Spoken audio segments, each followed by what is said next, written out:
যোৱা 10 দিনৰ পৰা শিৱসাগৰবাসী ৰাইজ প্লাবিত হৈ আছে। দিখৌ দৰিকা আৰু দিচাং নদীয়ে যি কাল ৰূপ ধাৰণ কৰিলে, সেই কাল ৰূপৰ পাছতে সমগ্ৰ শিৱসাগৰ জলমগ্ন হৈ পৰিলে আৰু শিৱসাগৰ বিধায়ক অখিল গগৈ যথেষ্টখিনি সকাহ প্ৰদান কৰিবলৈ সক্ষম হৈছে শিৱসাগৰবাসী ৰাইজক। আৰু যিসকল হৃদয়ৱান লোক আছে, অসমৰ বিভিন্ন প্ৰান্তৰ পৰা আহিছে খাদ্য বিতৰণৰ লগতে অন্যান্য বস্তু বিতৰণ কৰিবলৈ আহিছে, সেইসকল লোকক অখিল গগৈয়ে দিশ দেখাইছে যে কোনফালে গ'লে কোন ঘৰ মানুহে পোৱা নাই, সেই ঘৰ মানুহক তেওঁলোকে খাদ্য বিতৰণ কৰাইছে। আৰু বৰ্তমান আহি পেলাই এই স্থানত অখিল গগৈ উপস্থিত হৈছে আৰু লখিমপুৰৰ এটা দল আহিছিলে, সেই দলটো আহি পেলাই উপস্থিত হোৱা পৰিলক্ষিত হৈছে। ইয়াত এই যি স্থান মই উপস্থিত এয়া হৈছে শিৱসাগৰ পাণবেছা শিমলুতলৰ যিসকল ব্যক্তি আছিলে, যিসকল পৰিয়াল আছিলে, সেইসমূহ পৰিয়ালে এটা 40টা পৰিয়াল এঘৰ মানুহ ঘৰত আছিলে আৰু তেওঁ যোৱা 7-8 দিনে তেওঁলোকক পোহপাল দি আছিলে। কিন্তু বৰ্তমান অখিল গগৈ আহি পেলাই এই স্থানত উপস্থিত হ'লহি আৰু যাতে যিসকল লোক আছিলে সেই 40 ঘৰ পৰিয়ালক সকাহ প্ৰদান কৰিব পাৰে। এই 40টা পৰিয়াল যি আছিলে, 40টা পৰিয়াল বহু ভিতৰুৱা অঞ্চলৰ হয়, তাৰ বাবে শিমলুতলৰ এটা পৰিয়ালে তেওঁলোকক সকাহ প্ৰদান কৰিবৰ বাবে তেওঁলোকক খাদ্য বিতৰণ কৰাৰ লগে লগে সামগ্ৰী বিতৰণ কৰিছিলে। দাদা আপোনাৰ ওচৰলৈ আহিছো। আজি মই পাণবেছা পঞ্চায়ত আৰু হেৰিয়াত কি কয় এইটো পাণবেছা আৰু পঞ্চায়ত এইটো বানমুখ পঞ্চায়তত মই সকলোৰে ঘৰে ঘৰে যাম, কেম্পে যাম। এতিয়া অভিযান আৰম্ভ কৰিছো, আজি অলপ দেৰি হ'ল তো অভিযান আৰম্ভ কৰিছো। যাক যেনেকে পাৰো তেনেকে সহায় কৰি গৈ মানে আজি ভাল লাগিছে এই বাইদেৱে এই অঞ্চলৰ বহু পৰিয়ালক একেলগতে ৰাখি মানে বহু পৰিয়ালক ইয়াতে ৰাখি তেখেতসকলক সহায় সহযোগ কৰি আছে। মই বাইদেউক বহুত ধন্যবাদ আৰু কৃতজ্ঞতা জনাইছো। মই সকলোৰে মোৰ সমষ্টিৰ যিমান পৰিয়াল আছে সকলোকে 2 কেজি চাউল, 1 কেজি দালি আৰু 1000 টকাকে চবকে দিছো। কাকো কম বেছি নাই, চবকে দিছো। চৰকাৰৰ ফালৰ পৰা কিবা কিবি ৰিলিফ আহি আছে।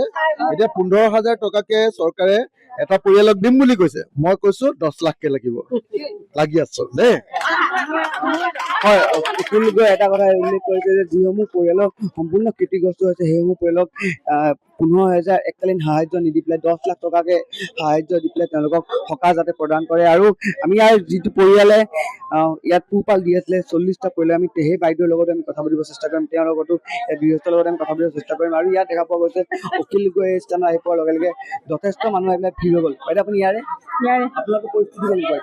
আমাৰ পৰিস্থিতি কেনেকুৱা হ'ব, একদম হাঁহে নচৰা লিখীয়া এনেকুৱা মানে ঘৰ আমাৰ নৈখনৰ বিলখনৰ ইপাৰে নৈ আৰু বিলৰ মাজত আমি আছো। এনেকুৱা দুৰৱস্থা বহুত ভাল লাগিছে, বহুত ভাল লাগিছে।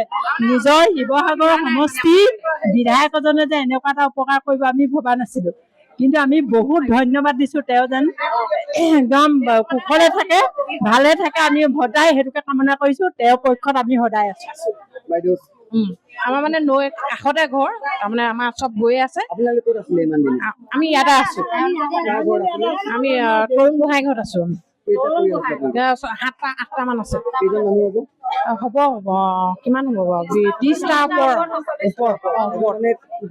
পোহপাল দি আছে। তাৰমানে আমি এনেকে ৰিলিফ পাই আছো। আমি তাৰ চাউলে এনেকে খাই আছো, তেওঁলোকো আমাক দিছে। তেনেকে কৰি আমি চব ফালৰ পৰা মিলি জুলি চবে খাই আছো। ভাল লাগিছে, বহুত ভাল লাগিছে।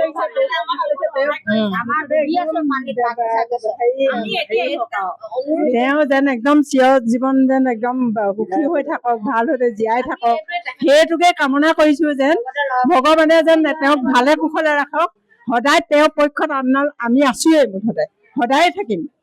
অখিল গগৈ ডাঙৰীৰ লগত সদায় থাকিম বুলি এটা কথা উল্লেখ কৰিছে। আপোনাৰ হাতত দেখিছে কণমানি এটা আছে, কিমান দিন হ'ল? এবছৰ হৈছে। এবছৰ। ক'ত আছিলে আপুনি? আমি পাই আছো এয়ালৈকে পানী।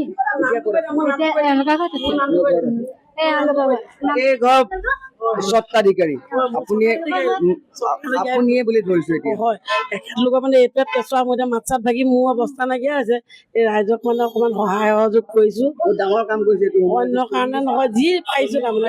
40জন মানুহ, 8টা পৰিয়াল। হয়, কিন্তু মই এই মুহূৰ্তত এটা কথা ক'ব বিচাৰিম যে মানুহ এজন MLA হ'ল বুলিয়ে যে গোটেই মানুহক যে সবস্ব উজাৰি দিব পাৰিব তেনেকুৱা কোনো নাই। কিন্তু অখিল গগৈ আজি সঁচাকৈ জনতাৰ মাজত আমি দেখা পাইছোঁ আৰু তেওঁ যেন সঁচাকৈ জনতাৰ প্ৰতিনিধি হোৱাৰ যোগ্য, মই এই মুহূৰ্তত সেইটোকে ক'ব বিচাৰিছোঁ।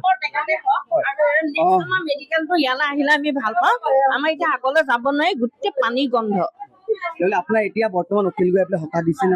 দিলে এইটো সকাহে নহয়, মানসিক সকাহ দিছে তেখেত আহি পিনি। আইতা এগৰাকী আছে। মোৰ এতিয়া থাকিবলৈ তেনেকে সা সুবিধা নাই, নৈখনৰ এই পায় মই মেইন অহা যোৱা এতিয়া আপুনি ইয়াত আছে। ইয়াত আছে এনেকে অহা যোৱা ৰাস্তাই দি মোৰ নৈ সুতে নি অহা যোৱা কৰিলে চৰকাৰী ৰিলিফ কেইটা নিবলৈও আমি পিছত আপোনালোকৰ ঘৰলৈ যাম পাৰিলে। এতিয়া আপোনালোকৰ পৰিস্থিতি ইয়াতে আছে, ইয়াতে মোৰ পানী নাই, মই এতিয়া সেইটা পানী আনিলো।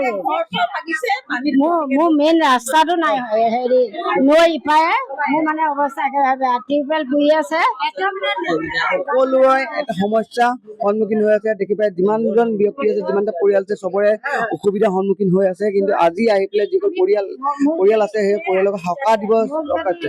আইতাই আৰু কিবা এটা ক'ব বিচাৰিছে। মোক যদি নৈ ৰাস্তাটো বনাই দিব পাৰে মই য'ত ত'ত মই খুজি মাগি হলেও খাম। মই চৰকাৰী ৰিলিফ কেইটা মই নিব নোৱাৰো, ল'ৰাটো আজি পানীত ডুব নলাগো আৰু মানুহৰ পৰা মই ঠেলা হেঁচাত বস্তু ল'ব নোৱাৰো। আপুনি বহুত বেছি কষ্ট পাইছে। হয়, আমি বুজিছো। আপোনাৰ ওচৰলৈ আহিম। ৰাস্তাটো মোক ছাৰে দিম বুলি কৈছিলে, কিন্তু নৈ ৰাস্তা দিবলৈও এতিয়া বহুত প্ৰব্লেম আহে। যদি তুমি বুলি কৈছো, মোৰ ভাই বুলিয়ে কৈছো, ভাই যদি পাৰা মোক কিবা এটা সহায় কৰিব পাৰিলে, মোৰ ৰাস্তাটো হলে মই এনেকুৱা নহওঁ, মই মাগি খুজিয়ে খাম। মই ৰিলিফতো ইমান গুৰুত্ব আমি আপোনাৰ ঘৰলৈ যাম। কিন্তু এতিয়া বৰ্তমান লখিমপুৰৰ এটা দল আহি পেলাই উপস্থিত হৈছে। সেই যিটো দলক প্ৰতিনিধিত্ব কৰিছিলে অখিল গগৈ আহি পেলাই ইয়াত তেওঁলোকক এই স্থানত উপস্থিত হ'ব দিলেহি আৰু উপস্থিত হোৱাৰ বাবেহে তেওঁলোক ইয়াত খাদ্য বিতৰণ কৰিছে বা অন্যান্য সামগ্ৰী তেওঁলোকে বিতৰণ কৰিছে। বাইদেউ, আপোনালোক কোন স্থানৰ পৰা আহিছে? নমস্কাৰ, আমি লখিমপুৰ জিলা অংগনবাদী কৰ্মী সহায়িকা সন্থাৰ ফালৰ পৰা আমি আহিছো। আজি এই স্থানত উপস্থিত হৈছো। আমি দেখি এই শিৱসাগৰবাসী ৰাইজক, বানক্ৰান্ত ৰাইজক আমি এষাৰ মাত দিবৰ কাৰণে আহিছো। তেখেতলোকক দেখি ইমানেই এটা বেজাৰ লাগিছে, বেদনাদায়ক পৰিৱেশত তেখেতলোক আছে, সঁচাকৈ বহুত মৰ্মান্তিক। গতিকে আমাৰ ভাষা নাই কবলে।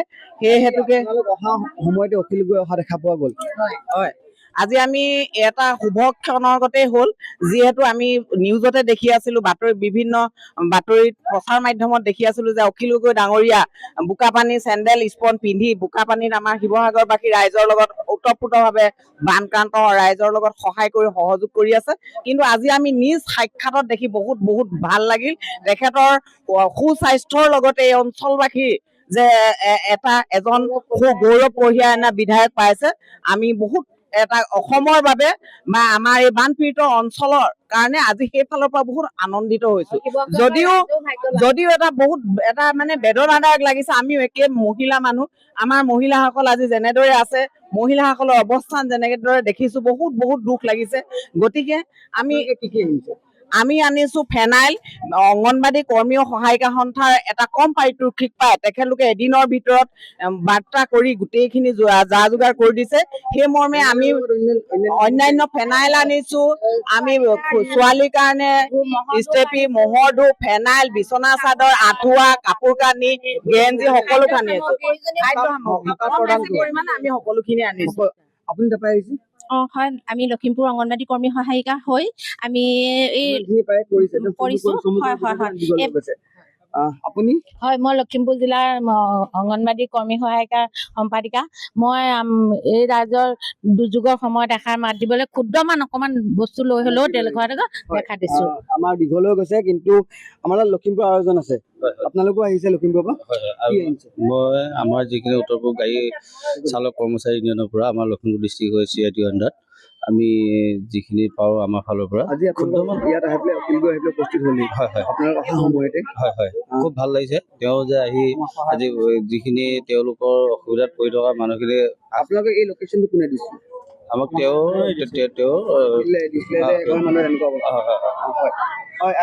মই আৰু এটা বস্তু দেখাব বিচাৰিছোঁ যে এখন গাড়ীৰ লগতে আৰু 2-3খন গাড়ী বাহন তেওঁলোকে আনিছে আৰু 3খন বাহনতে সম্পূৰ্ণ সামগ্ৰী ভৰ্তি কৰি আনিছে যাতে ইয়াত যিসকল ব্যক্তি আছে যেতিয়া পৰিয়াল ক্ষতিগ্ৰস্ত হৈছে সেইসকল ক্ষতিগ্ৰস্ত পৰিয়ালে সকাহ পাবলৈ সক্ষম হয়। আৰু এই জেগাত কিছু সময় পূৰ্বে অখিল গগৈ উপস্থিত হৈছিলে আৰু অখিল গগৈ কিছু সকাহ প্ৰদান কৰিছে সেইসকল স্থানীয় ব্যক্তিক আৰু লগতে অসমৰ মুখ্যমন্ত্ৰী ডক্টৰ হিমন্ত বিশ্ব শৰ্মা ডাঙৰীয়াক দাবী উত্থাপন কৰিছে যে 10 লাখ টকাকৈ প্ৰতিজন ক্ষতিগ্ৰস্ত ব্যক্তিক পৰিয়াললৈ প্ৰদান কৰে।